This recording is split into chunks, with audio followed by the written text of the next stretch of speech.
I'm just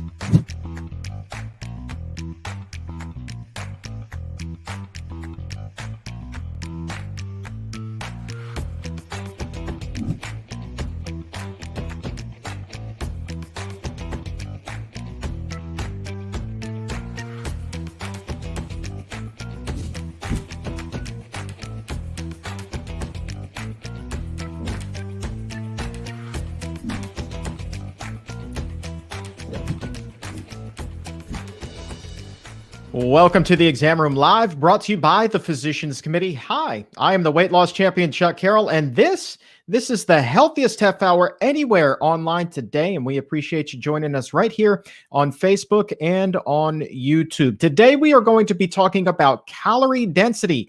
What is it? Can we use it to lose weight once we understand it?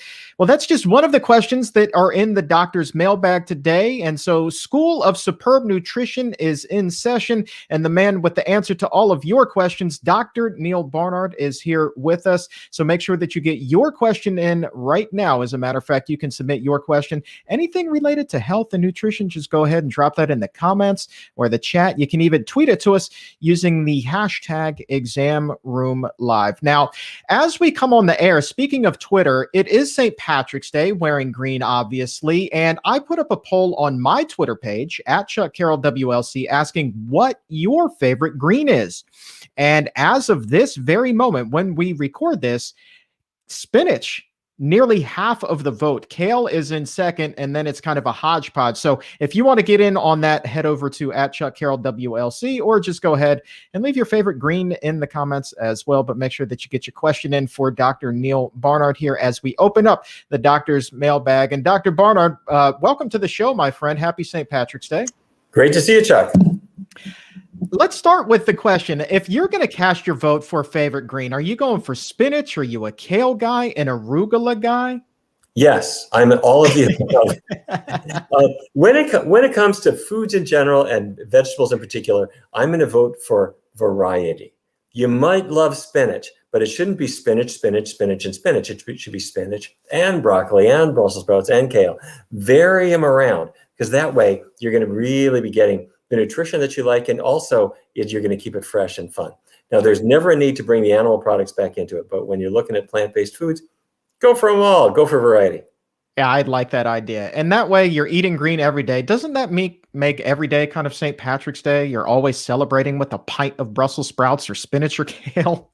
And you can do this for breakfast. I know it sounds funny because Americans aren't kind of in the tradition of doing that, but you can steam up some broccoli, spray little brags on it or something like that, and it can be a part of your breakfast. Outstanding. I am not kidding. I'm not kidding. Give it a try. A lot of people on staff here are big fans of doing salads and greens for breakfast. That was a foreign concept to me until I came aboard. Now I'm a huge fan myself. So you are definitely onto something, sir. Let's go ahead and open up that doctor's mailbag right now. Again, get your question in by posting it in the comments or the chat box, and we will do our best to get to as many as we possibly can before the end of the show. Dr. Barnard, first question comes to us from a viewer on YouTube, wants to know about calorie density. First of all, what is it? And once we understand it, how can we use it to lose weight? Okay, calorie density just means how many calories are there per unit of food that you're eating. And it's usually measured by how many calories there are per gram of food. And to give you an example, let's say you pick up some sugar. Sugar has 4 calories in every gram. That sounds like it's got a lot of calories, but it's really not as high as chicken fat. Let's say take chicken fat. How many calories per gram does it have? Not 4, not 5, not 6. It's got 9 calories per gram. And as a general rule, carbohydrates and sugars have 4 calories per gram. Fats have 9. So what that means is if you are eating more carbs and less fat, most people are going to more easily lose weight because there aren't so many calories in there. However, people get a little fancier with it. And so, yes, fattier foods pack a lot of calories. They're calorie dense. Foods that are rich in carbohydrates, starchy foods like grains and beans and vegetables, less calorie dense. But foods that are rich in fiber get some special benefits. So white rice That carbohydrate has 4 calories per gram, just like brown rice, but the brown rice has the fiber around it, and that fiber has more or less no calories at all. So if you have high fiber foods, they fill you up, but they don't have calories, and that reduces the calorie density even more. And lastly, water. How about water? 0 calories. So if I take my vegetables and I chop them up, if there's carbohydrate and fiber, less calories than if it was a cream of chicken soup, or the cream of the chicken had a lot of fat and a lot of calories. But if I chop up my vegetables and I eat them as vegetables, I can reduce the energy density even more by turning them into soup, because the water has no calories at all. So the whole idea of calorie density is for weight loss. That's what it's usually used for. I want to go to the foods that have the least calorie density, and that's obviously fiber and water, but it really means vegetables, fruits, whole grains, beans, the ones that are not so fatty. And that's how you use it. Next question is one that really a lot of people can probably use this particular information, because nearly everybody has at least one can of beans in their pantry. And so this viewer on YouTube wants to know, when it comes to canned beans, is it better to get them with or without salt? They're asking because the ones without salt actually contain calcium chloride, whereas the ones with salt do not. First of all, I'm glad you're eating your beans. However you're getting them, that's good. Even if they have the salt in them, beans beat the heck out of Spam. So it's always a good thing to do. They're high in fiber. They're high in healthy complex carbohydrates. They're very nutritious, 0 cholesterol. But the fine point is, wait a minute, do you get the no salt added ones or the ones with added salt? Generally speaking, if your salt intake is getting over about 2 grams a day, that's going to be in the range where it's going to start affecting blood pressure for many people. So going low salt is good. So generally speaking, yes, it's worth it to choose the no salt added ones or reduced salt ones. But if you are nervous about cooking your beans, you might give it a try. I felt that way too. I thought life's too short to spend my time soaking and cooking beans. And then I realized something really important. They soak themselves. They don't require supervision. So you take your beans, dried beans, put them in a big tub of water, and just leave them overnight, and you actually don't have to supervise them. And then the next day, drain that water away, replace it with fresh water, and boil them for an hour, or give or take, until they're nice and soft. They should not be al dente. And once again, you can do something else while they're cooking, and you will discover it's extremely cheap. It tastes a little bit better than the store-bought ones because they're so fresh. And then you are completely in charge of whatever goes into them. Salt, no salt, spices, no spices, whatever you want. And one thing I like to do is take those cooked beans. This is more than you asked for, Chuck, isn't it? Sorry. Just one last tip. Get your black beans cooked up, or pinto beans or whatever, and get one of these little, do you know those immersion blenders? Oh, yeah. Oh, yeah. The kind you take it in your hand and you go, you can cook down, whiz down the beans, and then spoon them into those little tiny Tupperware portion type containers and freeze them. And you can bring them to work, run it under a little hot water. The beans break out like an ice cube. You can nuke it in your microwave, and you've got a whole serving of beans that you can have with rice, with vegetables, with a little salsa, whatever you want. Costs pennies, is extremely convenient, and you just throw them in your freezer. You've got one whenever you want it. All this talk kind of gives me an idea for your next book. I think it should be Barnard's Book of Beans. And I'm telling you, that could help out so many people. Fantastic nutrition info. The recipes, I mean, good gracious, you could write volumes of them. You tuck that one away. Beans are good food. They're healthy food. I'm a big fan, big fan. All right. Rebecca wants to know about nuts. She wants to know, we know that high-fat diets often can clog arteries, but what about the fat found in nuts? Can that also clog the artery?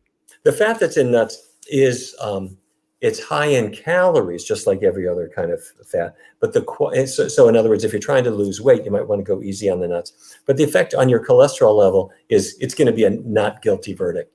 The fat in nuts is much lower in the saturated fat that you'll find in butter, for example, or in chicken fat. That saturated fat is the one that raises your cholesterol. Nuts don't have that. Nuts don't have cholesterol either. So as far as your cholesterol level goes, nuts can get a green light. Let's talk about diabetes. This is a follow-up question to a conversation I had recently with Cyrus Kambata from Mastering Diabetes. Lots of great questions came in that day. We couldn't get to them all, but I really like this one. Somebody asked flat out, is there a single study showing that sugar directly causes diabetes instead of fat? There have been a number of studies that seemed to show that at first glance. And there was quite a good seeming meta-analysis where researchers looked at sugary foods and risk of developing diabetes. And in fact, it seemed that sugary sodas were a particular problem. But then researchers discovered something else. Non-sugared sodas did the same thing. In fact, they were as bad or worse. And what that suggested was it wasn't so much the sugar in the soda as the fact that the soda is consumed with hamburgers and cheeseburgers and fried chicken and that kind of thing. So then when researchers have looked further, they have found that by and large, sugar intake is not associated with diabetes. This doesn't mean that having a lot of refined sugar is health food. It's not. But diabetes itself, type 2 diabetes, the common type, begins as insulin resistance in your muscle and liver cells. They're not able to get sugar out of the blood into the cell because they're not responding to insulin normally. And that comes from fat in the foods that you eat, packing fat inside your cells. So bottom line, sugar is not really health food, but it's not the cause of diabetes. That's way too simplistic. Diabetes comes from eating, unfortunately, a typical Western type diet that packs the fat into our cells. That leads to insulin resistance. That leads to diabetes. Let's stick with the S train here. From sugar, let's go over to soy. Monique is wondering, is there a low-fat way of eating soy? Great question. The soybean is a little bit different from other beans in that black beans, pinto beans, very, very low in fat. The soy, just by a fluke of nature, has a little bit more fat in it. The fat in soy is what we would call good fat. It's not going to affect your cholesterol level, things like that to any degree. But if you're really trying to cut down on the amount of fat you eat, you might have soy, but have it perhaps, you can have more modest amounts. If you have a little slice of some grilled tofu or something for breakfast, you can have about 3 grams of fat in one serving. That's really not very much and not something I would really worry about. You will also see different brands vary in their fat content. And just look, some of them are reduced fat, and you can choose those if you'd like. Here's a question from Forrest. Adopted a whole food plant-based diet, lost about 5 kilograms, definitely watching us from across the pond. Congratulations on your success. Mm-hmm. Forrest says that they have lost about 5 kilograms, but have since stalled. They have another 10 to go. What advice can you offer? Okay. Well, first of all, congratulations on making the change. Congratulations on losing 5 kilos. What's that? 11 pounds, something like that? We'll go with that. Yep. You want to lose some more. What I would do, number one, maintain your completely plant-based diet. If there's any animal contraband in there, get that out. No chicken, no fish, nothing. And then do a search and destroy for fatty foods. This is back to what we were talking about earlier, where oils, nuts, the fat that they contain is not as bad as the fat that's in animal products for your cholesterol level. But for your waistline, all fats are about the same. They're all loaded with calories. That's that calorie density thing. So stick with the vegan diet, but go really low oil. What does that mean? It means don't use oils when you're preparing foods. If you're buying a salad dressing, get the non-oil types, and be really modest with nuts, peanut butter, avocados. Those are the fattier foods. And what you'll typically see is your weight loss then picks up again. Let's talk about cooking methods. We have a couple of questions in the mailbag about those. We'll start with microwaving. Someone wants to know, is microwaving food safe? And if so, does it lock in the nutrients or does it kill them off? Microwaving is probably fine. And when microwaves were first introduced, I was with you. I was nervous about it. I would go into the kitchen wearing my lead apron, push the button and race out. Just kidding. But we did wonder if microwaves were safe, and the data that have come in seem to suggest that they are quite safe, assuming that your machine is relatively recent and is not emitting microwaves around your kitchen. And then with regard to its effect on foods, it does not remove the nutrition. It does not destroy it to any substantial degree. So microwaving is perfectly fine. And from a microwave to an air fryer, Juliana wants to know, is food cooked in an air fryer actually healthy? Yes, thumbs up for air frying. Yeah, you can go for it. And you know, what's your alternative? You know, deep frying or something like that? No, air fryers are great. And it's kind of a new thing, but people are really coming to enjoy it. All right, question from Denise. It is Colorectal Cancer Awareness Month. She's got a great question. She wants to know, do the guidelines for colon cancer screenings after the age of 50 change if you've had a parent who has had colon cancer? If you have a parent with colon cancer, that means two things. It can mean that you may be at slightly higher genetic risk, but it also might mean that you picked up some habits from your parents that might have stuck with you for a while. And maybe you're on a healthier diet now, but if we picked up not such good eating habits from our parents earlier in life, then our health will be influenced to the same extent that their health was influenced by their eating habits. What does that mean? That means that, let's say my father or mother had colorectal cancer. They were a meat eater all their life. They gave that diet to me, and for half my life, I was a meat eater too. My risk is higher. Beauty is that if you change your diet now, your risk does gradually diminish, and it gets lower and lower and lower. But for colorectal cancer, it doesn't get to zero. So when you speak with your caregiver, talk with your caregiver about how often you should have a colonoscopy or other kinds of screening. It varies a lot, and there are gastroenterologists who recommend them every X number of years, every 5 years, for example, would be typical.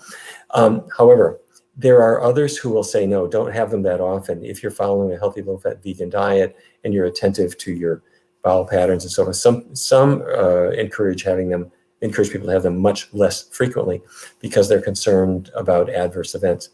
Where I come down with this is that I really think that the benefits are substantial, particularly for people who haven't been on such a healthy diet.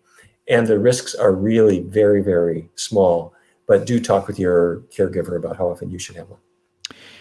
Dr. Barnard, the last time you were on the show, you and I spoke about iodine, and that has been actually really a conversation that's carried over for a number of months now. So we have a follow-up from RM on here at 1209. Wants to know, are nori sheets okay as a source of iodine, or should you be supplementing instead?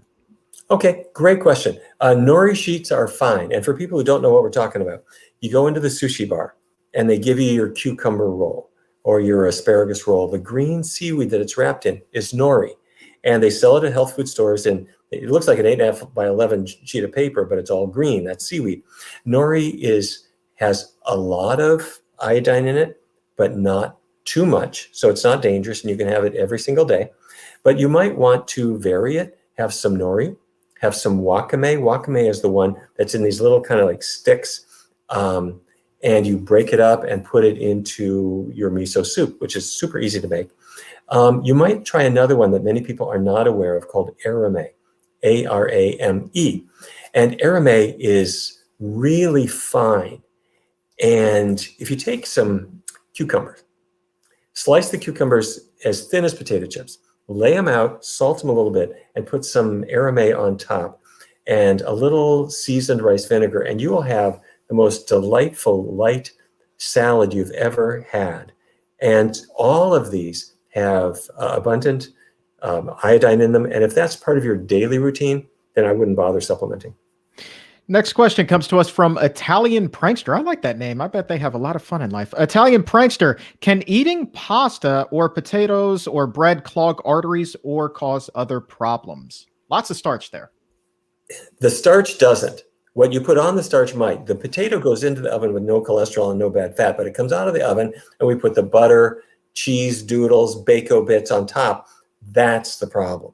The spaghetti comes out of the pot, zero cholesterol, virtually no saturated fat, really healthy food. And what do? We put on the Alfredo sauce, and the ground beef sauce. That's really the problem, not the starch.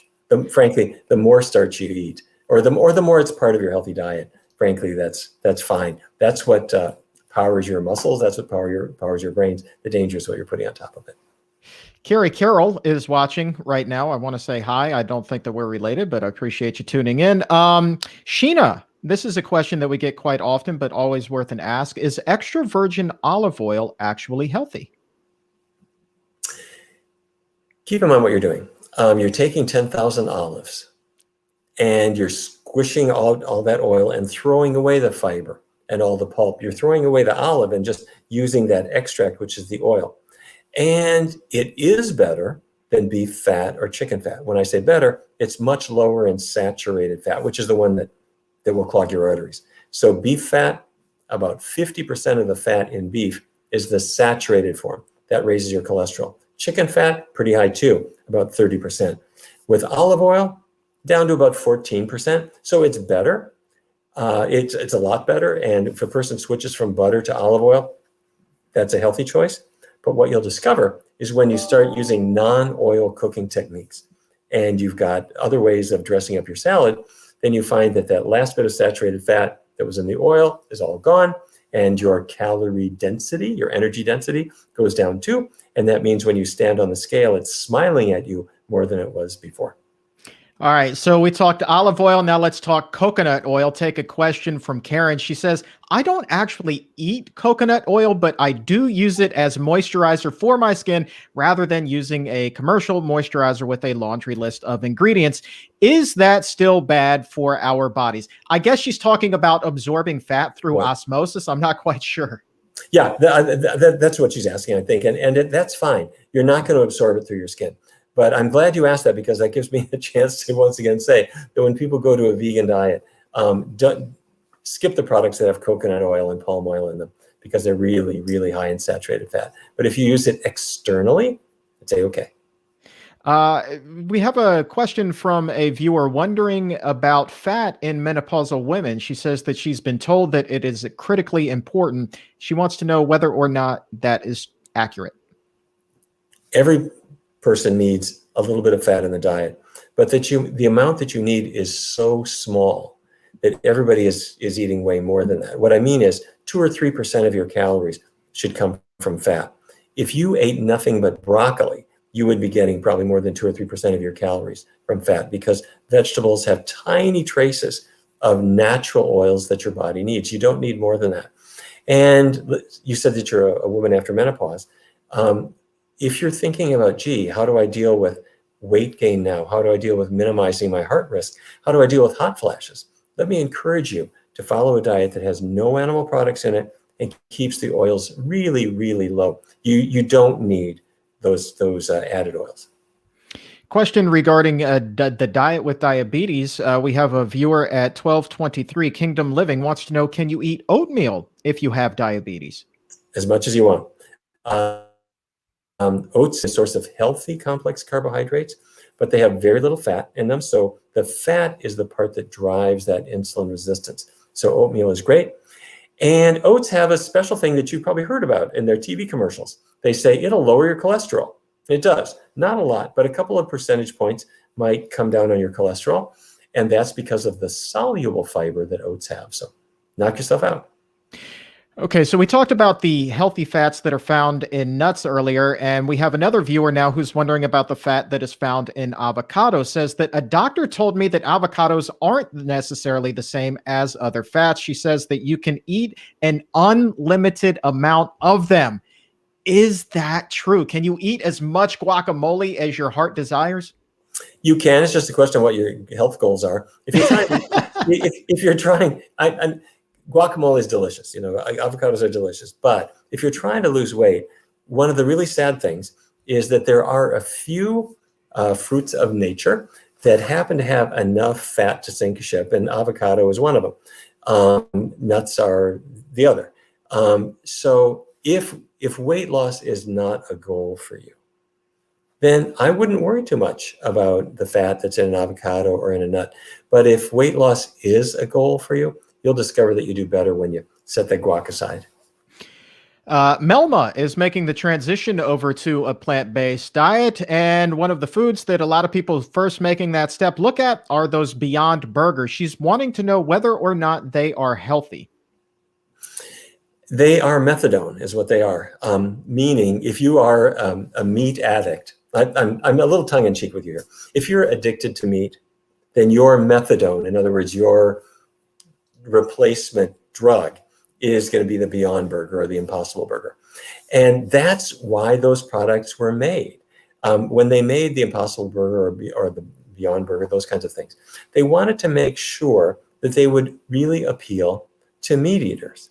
And so it's kind of a transitional product that has the mouth feel that meat has, and they get that by having them be a little fattier than you're going to want to be over the long run. So go ahead and have them in your dietary transition. Nutritionally, they are way better than meat. And from the standpoint of the environment or ethical issues, way better. However, I encourage you not to stay at that stage for very long, because you can do a whole lot better. There are other brands like Engine 2 and you'll see Boca Burgers and others that have much less fat than you'll see with those brands. And your taste will adjust to the lower fat content of the diet. And sooner or later, you'll discover that you're into really simple foods like beans and grains and vegetables and things like that. This is an interesting question from Apis. They posted it at 12:27. Wants to know, can salt increase your appetite? Wow, 12:27. It's only 12:28 right now, isn't it? You're right up to date. Yes, salt can influence your appetite in the following way: that if you have food that has just a normal sodium content on it, you'll eat it, and when you're full, you'll stop. Sodium does drive the appetite a little bit, and you can taste it. You want things that are salty. You want potato chips. You want pretzels and things like that. And it might even drive the release of dopamine in the brain, which causes, which relates to drug-seeking behavior, overeating, all kinds of stuff. And yeah, the more you salt things, the more you're going to tend to eat them. And then just to punish you a little further, when you've eaten that salty food, what'll happen is that you will gain a couple of pounds of water weight also. So the next day, the scale will not look so good. We've got time for a couple of more, and this one is going to speak to the heart of a lot of people. All right, here we go. This one is from Dance, and they write, I enjoy a little dark chocolate every single day. Would that add up, though, to being unhealthy in terms of saturated fat? Sorry to break your heart again. Yes, it does. Chocolate has some saturated fat in it. And so many people will just say, well, I'm just going to have one little taste and not more than that. And it's impossible really to say that affects your health in any negative way. But on the other hand, you're a person who goes to the 7-Eleven and you get a couple of chocolate bars and have a binge at night. That's a substantial amount of saturated fat that you're having. And that will show up both on the scale and on your cholesterol test. All right, let's go ahead and grab one. It's from Laura. She writes, we are a vegan household, and that includes her children who are 4 and 19 months old. She's wondering if an omega-3 supplement for them is essential because they already consume chia seeds, walnuts, and ground flaxseed pretty regularly. Is that enough, or should she be looking at supplements as well? First of all, your kids are really lucky to have you as a parent. That's if every family would raise their kids the way you're doing, that's just fantastic. Kids do so well on vegan diets. Not only do they grow normally and grow very well and are healthy as kids, and you'll hear a lot of parents saying that their kids don't have the ear infections and things that their dairy eating friends have. But even more importantly than that, they grow up with understanding what healthy foods are and having taste for healthy foods, as opposed to the 45-year-old meat eater who never had a healthy meal until after his heart attack and is trying to rewind the clock. So praise you for what you're doing. So the question is about omega-3. Omega-3s are naturally in a great many plant foods. You mentioned some like chia, but they're also, believe it or not, in green leafy vegetables and traces of them in beans. And if you're getting these as part of your routine, and if you're not getting a lot of competing fats, other fats like fryer grease, what you discover is that your body can handle the omega-3s perfectly fine without any kind of extra supplement. So most people are not recommending omega-3 supplements for kids or for anybody. And I'm in that category, I have to say. But I would strongly recommend that your kids have a B12 supplement, which is it's in all the pediatric vitamins, like a Flintstones vitamin or any others. they have vitamin B12, and that's not negotiable. That's essential for kids and adults and everybody. They've got to have their B12. All right, let's try to knock out a couple of these rapid fire as we close up. This is from Van Zanth, wants to know, can I drink black coffee? Is that healthy? You can. The research on coffee is one of these puzzling things because it's partly fueled by the fact that people love coffee. So they're trying to find ways to rationalize their habit. But the Alzheimer's disease data do seem to show that coffee drinkers have an advantage, but they only get it once they're drinking about 5 cups per day, which is a lot. The downsides of coffee are, number one, it does affect your personality. It will affect your mood, and caffeine is clearly addictive. And so we wake up in the morning, you are in physiological withdrawal. And so you go into this kind of caffeine roller coaster, which can also happen to people who like tea or like sodas. Same story. The biggest issue with coffee is what goes into it. The creamer, if it's a plant-based creamer and it's pretty low in fat, not a big issue. If it's cream or half and half, it's a substantial source of saturated fat. All right. And then Corrine wants to know, does refined sugar cause arthritis? Is there a connection there? Short answer, I don't know.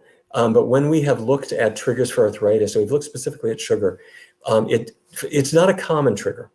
The real common triggers are things like dairy products, eggs, and for some people, even things like citrus fruits and tomatoes might play a role.